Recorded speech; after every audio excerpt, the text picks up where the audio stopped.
Hi, guys, and welcome back to the Really Feminine podcast. I have not had a moment, Michelle, to let's bring back to the front. By the way, this is my cousin, Michelle, my beautiful co-host. Hello. Have we not talked about how cute that name is in a long time? We haven't, no. Because I was watching back our first few episodes, and I was thinking... You were really... How adorable that name is and the actual brand of it. Yes. And I can't wait to have that on a t-shirt. Anyway, that was so sidetracked. But anyway, welcome to the podcast. We are today going to be talking about a very fun subject, which is technology. You know, in everyday etiquette, we're going to talk about having technology at a table or in a social environment like your iPhone or your Samsung or whatever the other Android. It's called an Android, right? Yes. It's the other one. Okay. How to be polite in a tech-driven world. That's going to be our everyday etiquette subject. The next subject we're going to talk about is our freedom formula, which I'm going to bring to you. I'm going to leave you hanging.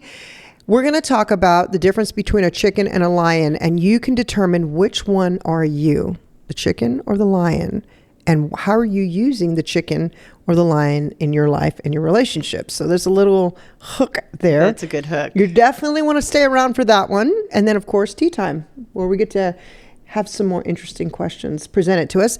If you are interested in hearing from us on some of your relationship woes or some things you need some help on, please go to www.carlashellis.com/podcast, fill out the form, and we will get to your questions. Also, before we get started, I just want to share with you, Bochi's Org is an organization I founded 10 years ago, where we spent the better part of 10 years in rescue and restoration of girls that were victims of sex trafficking. We did that for a long time. Greatest honor and privilege of my life. This organization is very near to me, so I hope that you will go and check it out.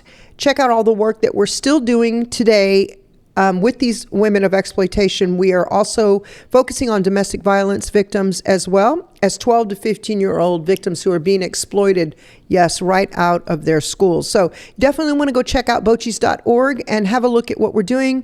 And I pray that you will decide to come alongside of us in either prayer or financial support so we can continue giving those vulnerable, beautiful young ladies a hope at healing and at a new life. And also, in order to continue to bring you this information and these great podcasts that I hope will equip you, if you would please just do me a favor and hit that subscribe button.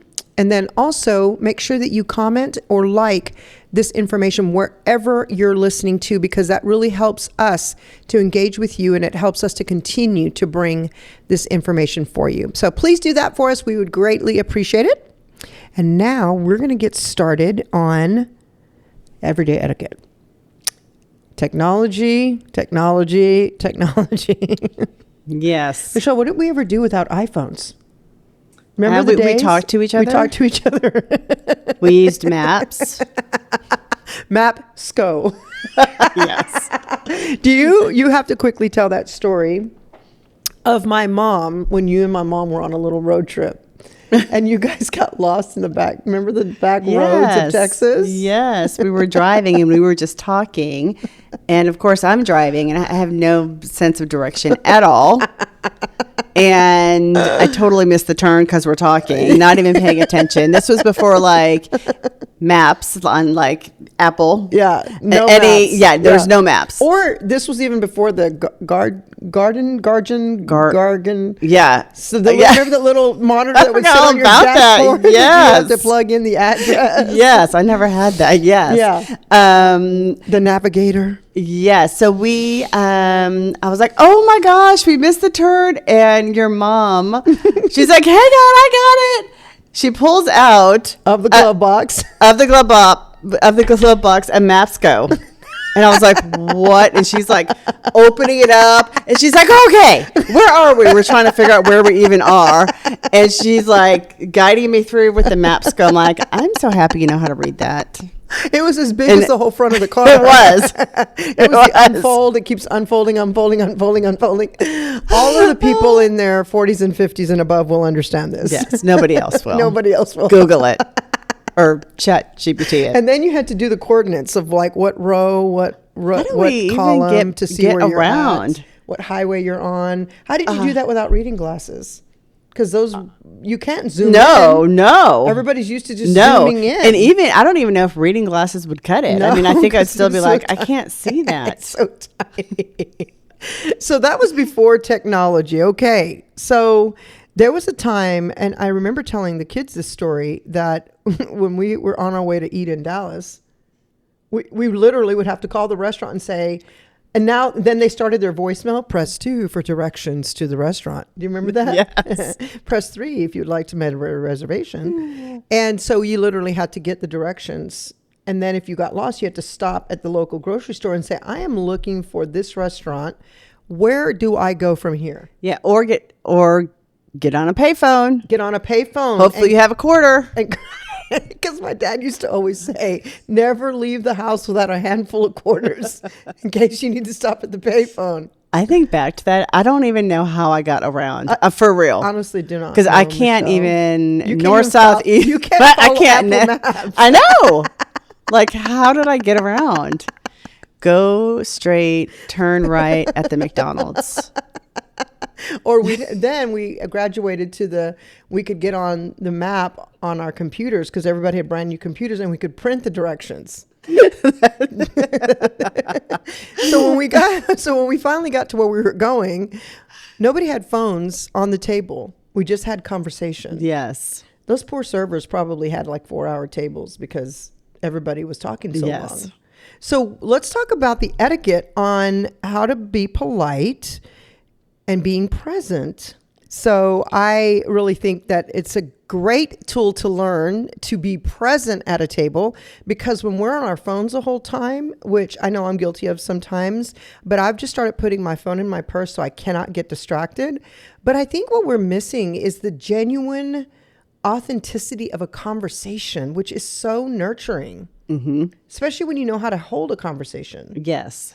You know what I'm saying? Like, it just feels like I've been in a restaurant where I sit at a table and I look around and everybody's on their phone. I feel like that happens all the time. Or I mean, nobody's talking to each other. Yeah.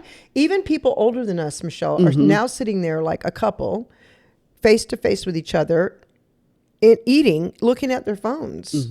I remember seeing those couples, and I'd be out with my husband and thinking, oh, that's sad. They don't even talk anymore. They're just on their phones.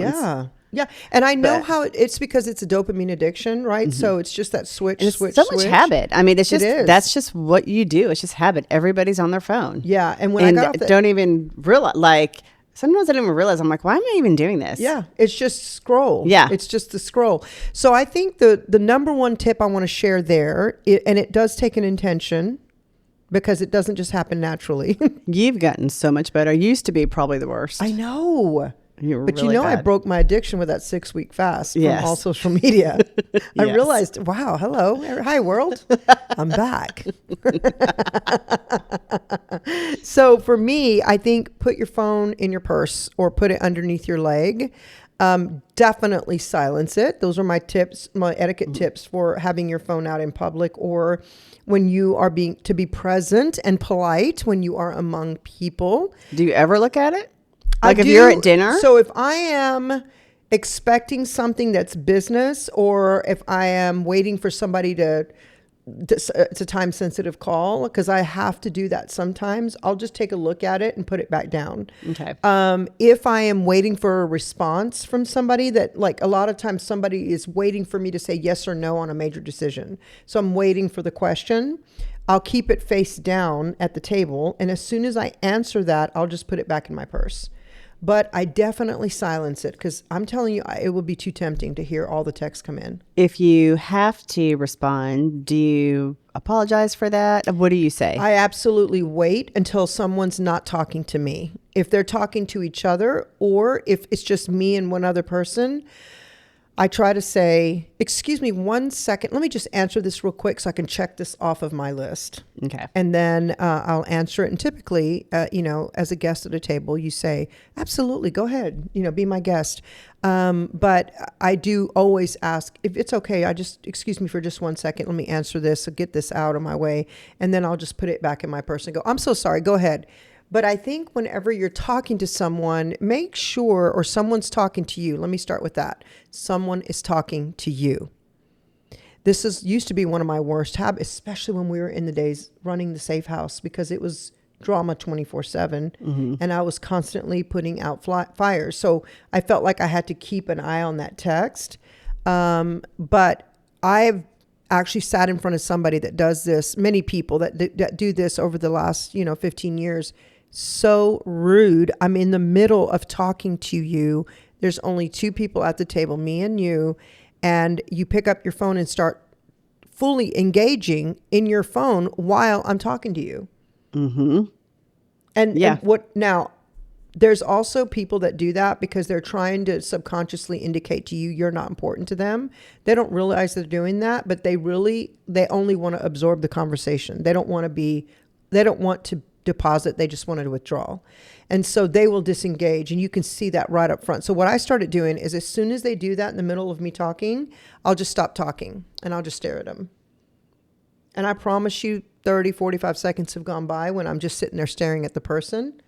In mid-sentence, I'll just stop talking, and they don't even realize it for that long. And then they look up and go, "Oh, I'm sorry. What were you saying?" I'm like, "No, that's okay. Go ahead. I'm just finished what you're doing on your phone. I'll just wait for you." And that's good. That's really good. Sit quiet, because it does definitely. And if they do it again while I'm talking, I do it again. And then if it happens a third time, I'll just say, "Okay, never mind. It's all right. I'm done. I'm done with that story. Can't continue on." And then in my head, I think you're somebody who doesn't really want to add value. You just want to withdraw from people. And so I kind of slide them out of in my head just to like a 3 or a 4. I don't want to be engaged with somebody like that. Unless I'm there on business, then I'll just push it through. But I think that's really for me what I like to do in those situations. Okay. That's good. It does make it a little awkward, but if you have it in you to just stop talking and listen and just wait. Because I'm going to try that because I never say anything. I just, no, go ahead, finish what you were doing. I'll wait. Yeah, that's good. And it's like, oh, I'm sorry. Also, let's talk about, now that we're talking about technology, one other thing that comes up all the time, Michelle, is sharing photos of people without their permission, especially children. Yes.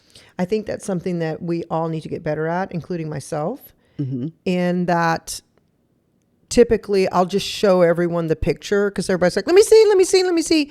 And then you always have that one that hates how they look in the picture and will say, "Oh, please don't post that." And then it becomes like, "Oh my gosh, okay, let's take the picture again." Now you obviously can't make everyone happy, but you definitely want to make sure that if you're going to post like a main picture that you get approval from everybody, especially if it's just you and one other person. Sometimes if it's a big group of people, it's like we can't get somebody's going to have an issue with it. So if somebody doesn't like a picture that's posted of them and it's a friend of theirs, I mean, do you think that they should address it? It's kind of a hard question, Michelle, because you literally can't get everybody's approval if you're in a group. I think that if you're taking a picture with a group of people, then you should just assume they're going to post it. If you don't want to be posted, because in today's time, everybody's posting pictures. So if you don't want to be posted, just stay out of the picture. That's my first advice for that. If it's just you and 2 other people or you and another person and you want to look at the picture and just kindly ask, is it okay if we don't post that and retake the picture? And if somebody asks you that, then be courteous enough to not post it. Yeah. Do you see what I'm saying? Then you do have those high maintenance people who just want to, they're never happy. They hate the way they look. So every picture you take is a bad picture. So it's not that important. Just move on. Yeah. Just move on from it. But I think it's important that we honor, especially with children. I spoke about this on an Everyday Etiquette, that my niece has 2 kids, and I always ask if I can post before I post. Always. Yeah, I think that's super important with little kids. Yeah. For sure. Yeah, because some moms don't want the kids' faces to be seen. So we can definitely respect that. But also let me speak to the other side of that, which is getting offended. like, try not to find offense in that. If you're the person who is being posted and you don't want to be posted, like, don't make a federal case out of it. I think a lot of people make too big of a case out of it, and then it becomes like an unenjoyable thing. And that comes back to the technology today, as opposed to when we were growing up. You just took the picture and you printed it, and it stayed in your photo album. Yeah. It didn't go in front of the whole world, you know? Yeah. So people didn't care as much until they saw the printed picture. But now I feel like it's the whole world gets to see your picture. So just stay out of the picture. Right. I think if you don't want a picture posted, then stay out. Because out more of the than picture. likely, Yeah, and that's what if it's an everybody event, does. yeah, It's gonna very get rare posted. that people take pictures just to put it on their photo album, because nobody does that anymore. Mm-hmm. You know, although I'd love to get back to that. I know. I always say that. Print the pictures. But if you're the person who's being posted, try not to be offended and try to just let that roll off your back. I mean, I feel like we need to find more ways to be happy, more ways to be conducive than we are to find offense in everything. That's just the way I feel about it. Yeah. I feel like it's gotten completely out of hand. We've seen friendships end. We've seen fights happen because of stupid posts.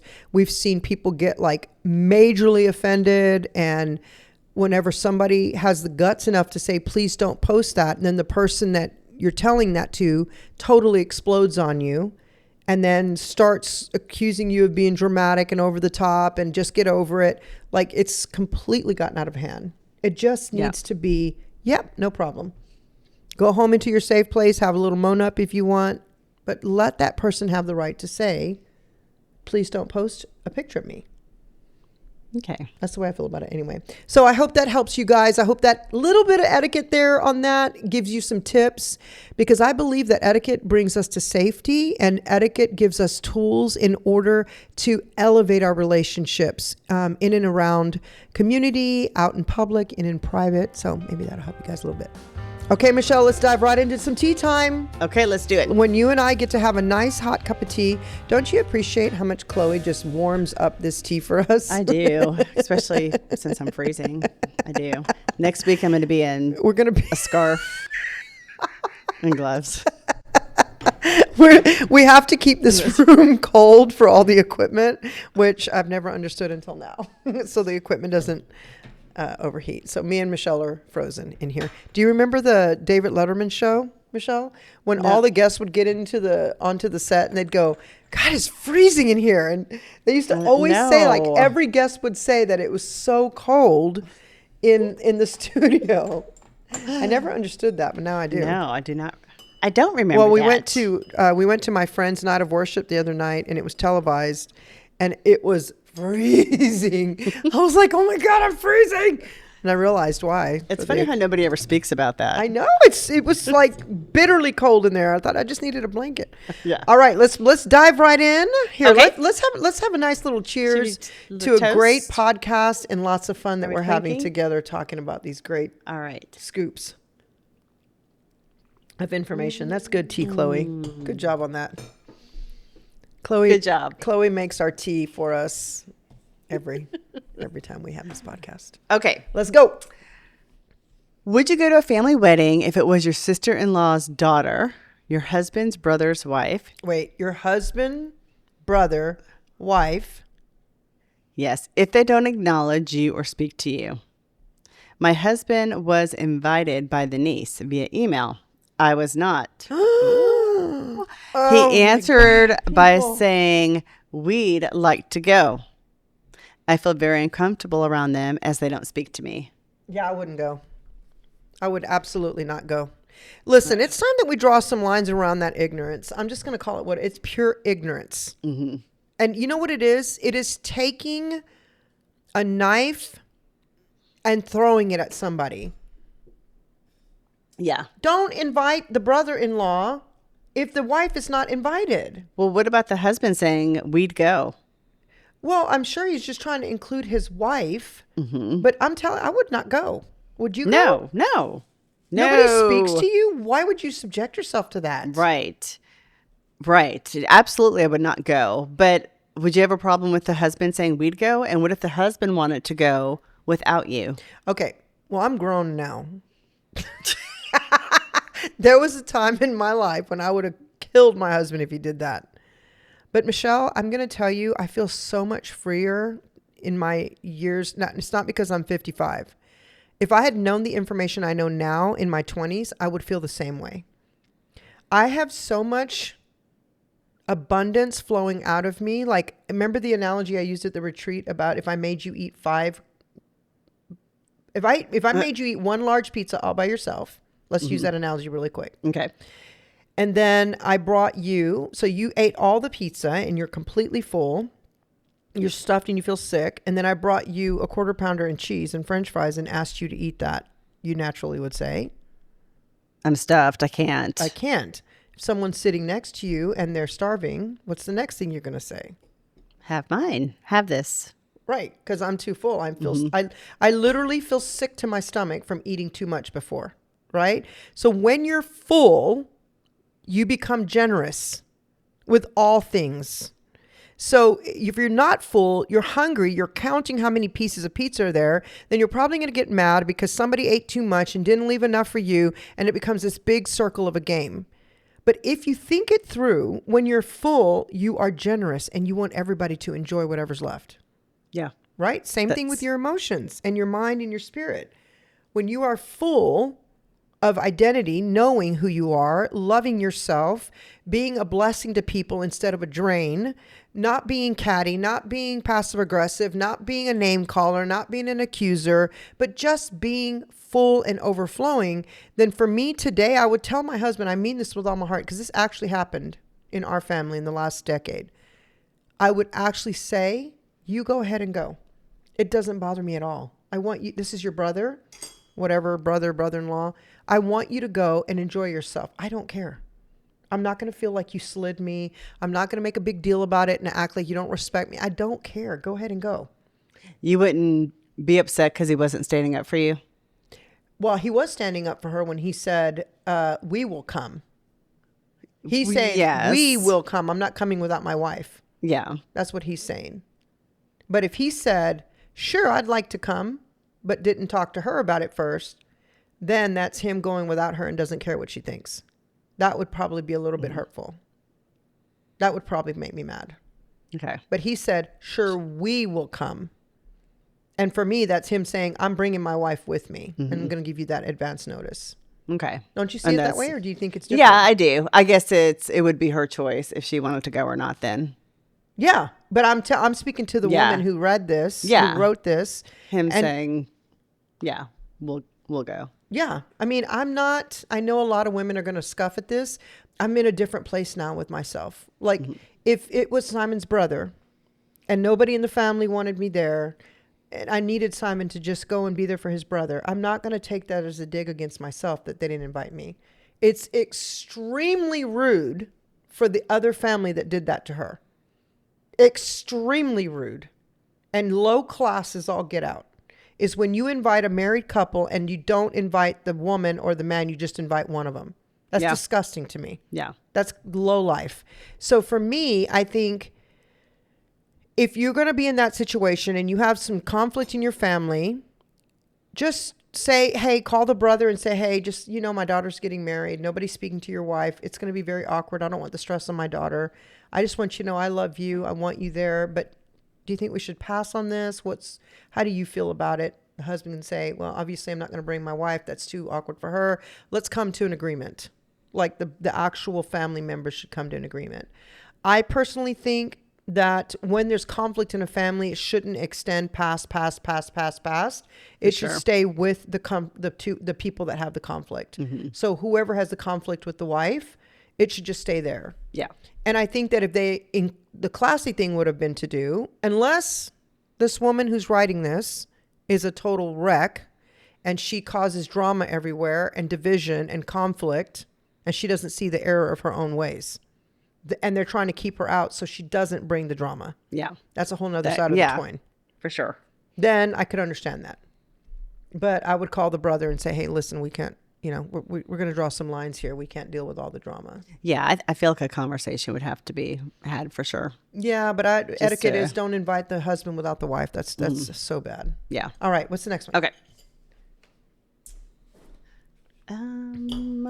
Okay, hi. My daughter had just had her first baby, but I'm having a problem with her mother-in-law, who is already very pushy and bossy.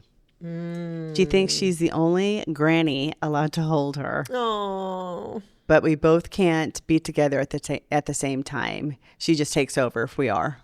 So she's feeling like she needs to like step back. Yeah.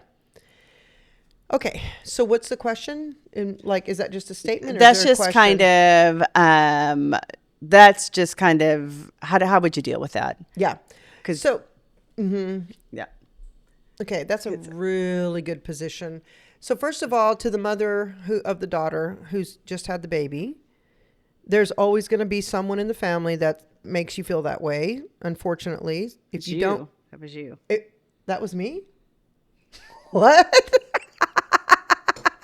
When Bella was born. Oh my That was gosh, Michelle! You were the pushy I grandma. was. I couldn't win for that situation, though. That's Michelle's daughter that we're talking about. And when she was born, it was definitely a little competition in the room. Like, I couldn't win for losing, though. I was like, no matter what I did, I was No. going to be bad. I was Yeah. the arch enemy number one. Yeah, and I think that's how she's that. probably feeling. Mhm. Yeah. So here's the thing I want to share with people in reference to what you're talking about. I'll use that person as my point of reference. So when you're up against someone who's like that, you really can't win.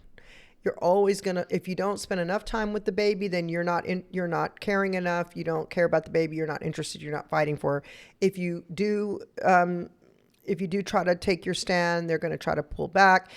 You're dealing with someone who's got an issue, who's got an internal issue. So I would say just try to not be around when she's around. Let her have her time with the baby, and then you schedule your time around that. Or if you do happen to be in the same room at the same time, just let her have it. Yeah. Just let her It's have not worth it. Yeah. You cannot negotiate with insecure people sometimes. Like when somebody has a brokenness inside of them or an insecurity of any type, it is not a power struggle because you're going to lose every time. Because when you try to pull, it's like the tug of war, remember in the old field day? Mm-hmm. When you pull more and that flag, which is the center of the rope, begins to pull into your side, they double down and pull harder to get the rope into their side. If you let go of the rope, what happens when they're doubling down? They fall. Right. So you just got to let go of the rope. You just got to let go of it and just let them get on with it and not worry about the power struggle because that's putting stress on the baby and on the daughter. Mm-hmm. So eloquently, the classy one is going to be the one to say, nothing if you're there. It's not a competition. Oh, that's my dog yawning. It's not a competition. It's not a struggle. The only time there's a struggle, Michelle, is when there's two or more people involved. I like that. That's so true. If there's one person who is pulling and yanking, let go of the rope and let them fall. Mm-hmm. But you can only have a struggle with two or more people. That's great. Always remember that. Yeah. So when I start feeling there's a pull and I'm like, I have to, we're using the analogy of the tug of war with the big rope. One person's on one end, the other person's on the other end. When I'm holding my rope and then the other side starts to pull with words of accusations, with name calling, with pit dwelling, with all the things that happen that makes the environment uncomfortable, that makes passive aggressiveness uncomfortable. Now in my age and the things I've learned, I just go, I'm out. I'm just going to let go. It's not worth it. Because what happens is while they're pulling, they're going to pull me into the mud. And I don't want to get in the mud. I would rather meet somebody on solid ground and have a normal conversation. If they're incapable of that, I'm out. Yeah. I'm just going to manage my expectations on that. So I hope that helps. I hope that helps. That is, if you have any questions, you guys, that you want us to answer, go to carlashellis.com/podcast. Send us all your scoop because we want to spill the tea right here on Tea Time. Okay, Michelle, let's roll right into the freedom formula. And let me just start by explaining to our friends what the freedom formula is. Okay. Okay. Yes. So the freedom formula is something that I named the techniques and tools that I was given through a long season of healing that continue to evolve into simple little perspectives that change how you see things, change how you think about things. Because I always say, if you change your thinking, you change your life. And so these are little techniques that I learned from neurologists, from all types of different mind doctors, from trauma specialists, from physics, that I took and made into visuals. So it's easier to understand. So that's why I call it my freedom formula. Great. So this came up during one of my private sessions with a client. One of my clients was really hurt and confused by the action of someone in her family who has been dysfunctional and abusive since the day they met. So very confused as to why this person was acting like this and why the behavior continued. And I just saw this image in my head, so I printed these images that I'm going to show you guys. And it made such a point for me, and it changed my thinking, and it radically changed her perspective. So then I want to share it with you guys. Okay. Okay. So this is one you just said to me earlier. I don't think I've seen that one before. I know. How have I not seen it? I know. It's fairly new. It's hot off the press. Okay, good. I was like, okay. I'm intrigued. So let's talk about people who are listening. Everybody knows someone who's dysfunctional to a degree. You know, maybe all of us have a degree of dysfunction, right? We all have a way that we think that doesn't lead to success or abundance or is prosperity in our thinking, right? So we got to change those ways so we can get to that great place. And so the idea, like my mom used to say, sitting in a rocking chair, worry is like sitting in a rocking chair. It gives you something to do, but it takes you nowhere. Yeah, I love that. Okay, that's so good. That's what worry does. Yeah. Like you can rock back and forth, gives you something to do, but you absolutely go nowhere. Mm-hmm. Okay. So the same thing is true for me of when you are so confused by that person who has a lifetime or a few seasons worth of behavior, choices, actions, words that spell the fruit of their life. For example, someone who's in and out of jail. Someone who's, 30 years old and has had 30 jobs. Okay. Someone who is always caught lying. Someone who is always caught hiding something. So women, I'm talking to you, or guys, you have a feeling that your spouse or your boyfriend or girlfriend is cheating, but you can't pinpoint it, but they are constantly hiding their phone from you, constantly hiding emails from you. They sleep with the laptop under their head, and I'm exaggerating.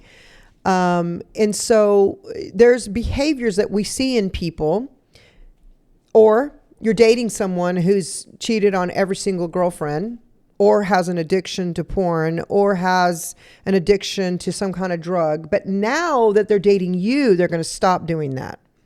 With no counseling, no therapy, no trauma work. They're just going to stop because now they're dating you.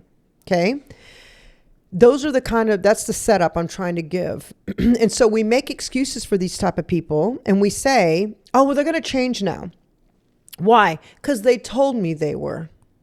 And you're like, okay. So this is the analogy I want to give. Let's just keep that in the back of our mind for those type of people who then we go to defend to the whole world to say, even though he's cheated on every single girlfriend, he's not going to cheat on me. Okay. Even though he has been in and out of jail and borrows money from everybody and can't hold a job, he promises me things are going to be different, especially if we get married. I've had a dime for every time I've heard that, Michelle. Like, it's insanity. Yeah. Okay. So what I had come to my mind is the picture of a lion. Okay.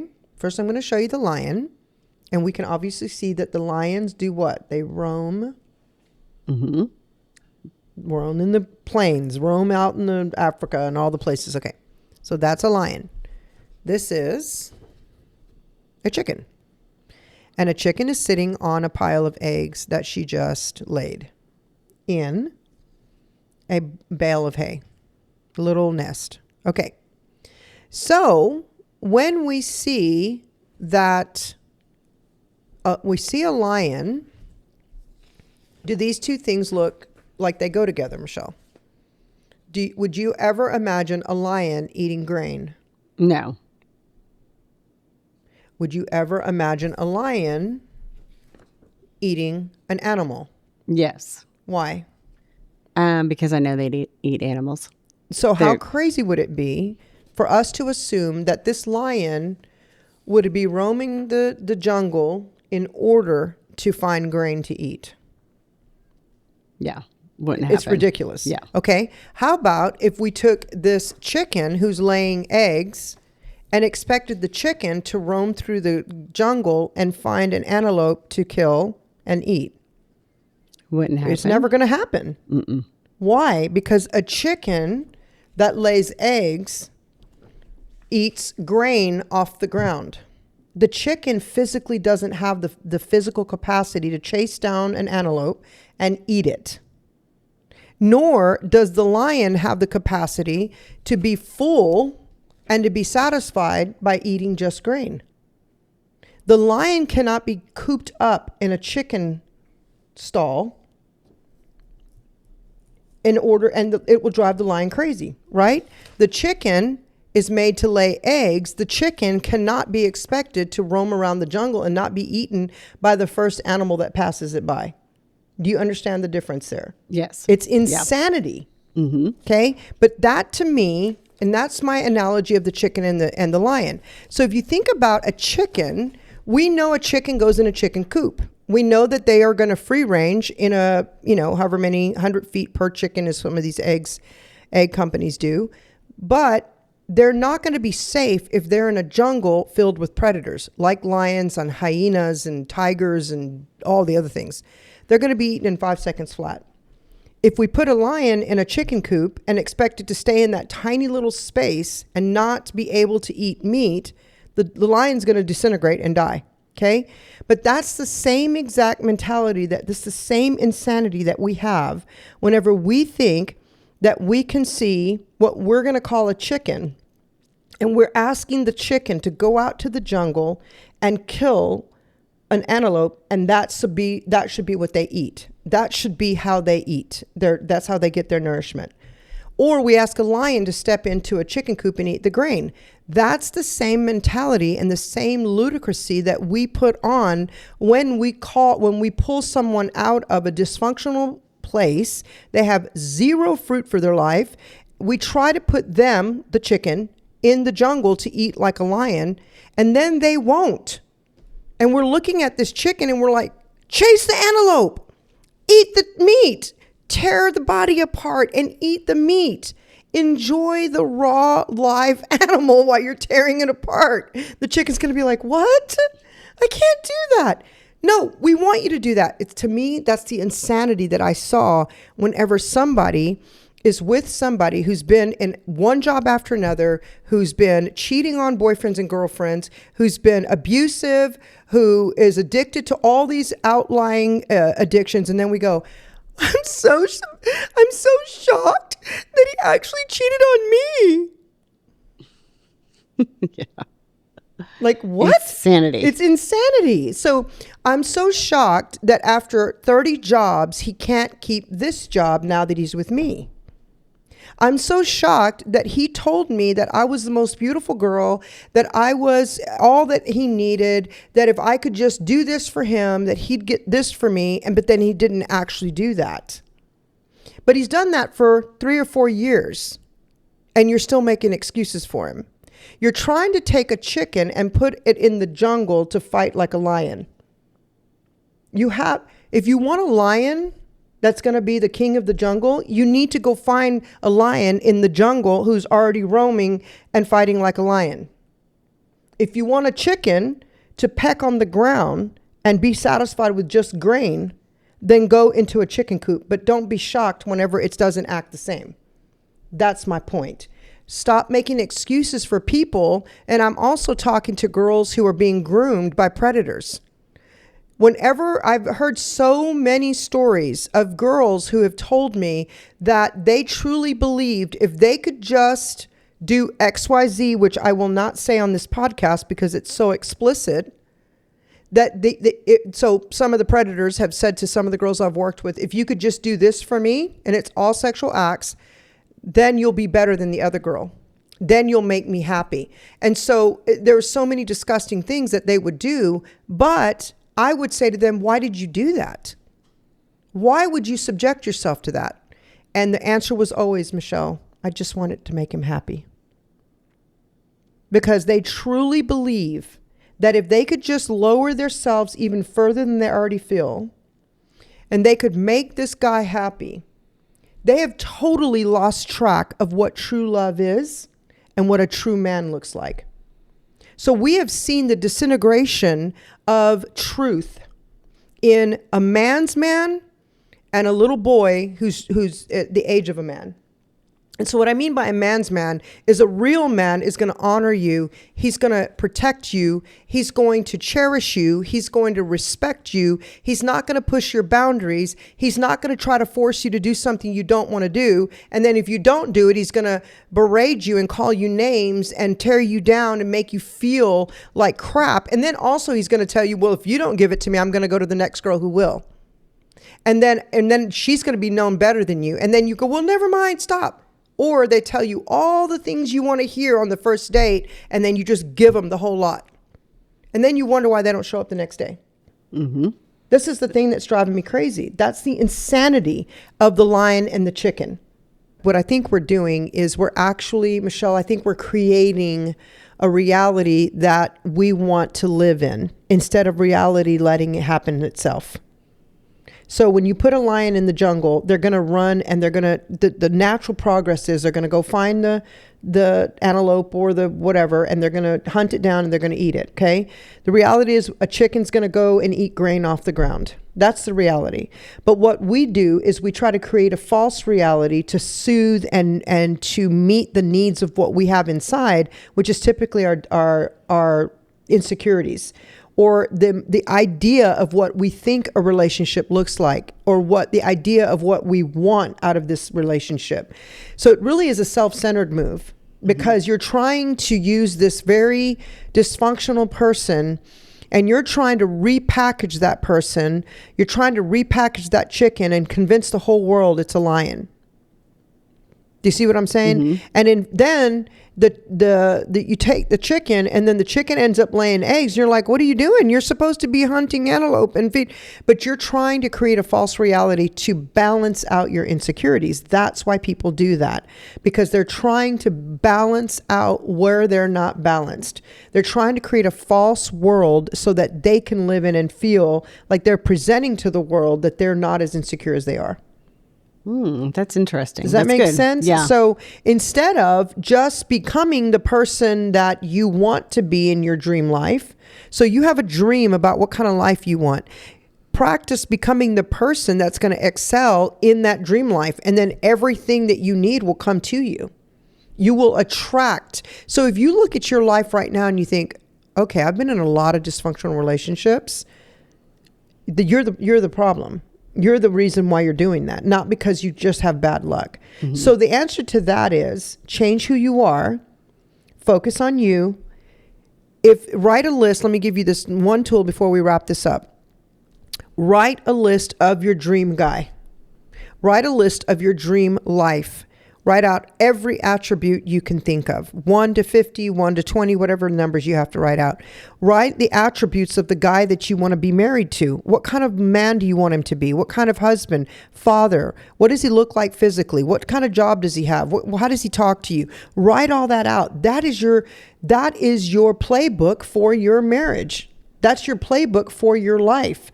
And so when you bring someone in and you look at that list and you go, wow, you have 2 out of my 25 attributes. And then also do a whole list on what repulses you about a person. Even if you're in a relationship, try to back out of where you're at and try to not create a story to prove yourself right. Like, create your truth, because you're the only one that has to live with that. Write out of things that repulse you about a man. And look at that and be like, wow, that is really a lot. You actually have more repulsive things than you have good things, or the other way around. You have a lot of good things and very few repulsive. So you're a good fit for me. When you do that, friends, you will absolutely find that you will rise to be the person that you're writing out that you want to be with. because you can't be gossipy, backstabbing. You can't be a person who, has sex with 50,000 people and then think you're going to attract a really good man of integrity and honor. You have to become a woman of integrity and honor so that you can attract a man of integrity and honor. So I think that's really the greatest step and the greatest tool. Stop trying to create a life that's really not real with the person that you're attached to, and create a life based on who you are and who you dream about becoming. Okay, guys, that wraps up this version of our podcast, the Really Feminine Podcast. Thank you guys so much. Listen, I just want to say thank you for taking the time to sit with us and enjoy our conversations with us. And your feedback is so important. We are loving all the messages we're getting from you guys. And I really want you to go check out our nonprofit, bochis.org. See what you can do to get involved and help. If I had a dime for every time somebody's come up to me and said, I've always wanted to do something to help exploited women and children. And now is your chance. You can partner with us. We've been doing this about 10 years, and we'd love to have you on board with us. Go to bochis.org. And also don't forget to subscribe, to like, to comment. It helps us to bring you this information. So I hope you enjoyed today's podcast. We'll see you again on the next one. Bye-bye. Bye-bye.